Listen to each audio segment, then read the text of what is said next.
my grandfather died, it was one of the most tragic experiences in my entire life. I genuinely have never loved anyone that much in my entire life. When I was younger, I wanted to be him so bad.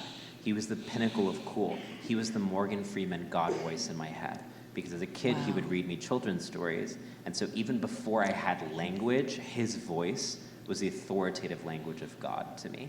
I respected him more than anyone. He used to write with a quill pen, a feather and quill. And he was just so dramatic. The gestures he used were like synchronized swimming for fingers. It was like, every statement he gave, even like, pick up the mail, I'd be like, yes, sir. Yes. You know? I loved him so much.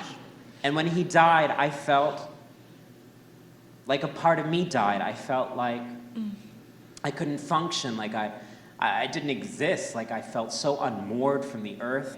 People would text me and I'd be like, what is a text? What is a word? What am I? I have fingers? Who am I? I'm this amorphous blob. And then I saw him in his casket in the worst makeup.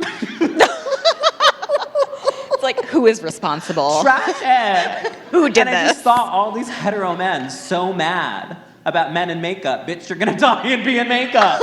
So you better really support your local drag queens because they are moonlighting at the funeral home, girl.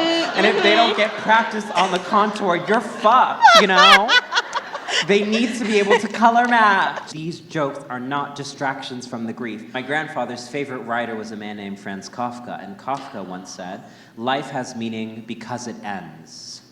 And that it's actually our mortality which makes life beautiful. And how silly it is that we walk around thinking that it's morbid to speak about death, and not that a culture that doesn't speak about death is morbid.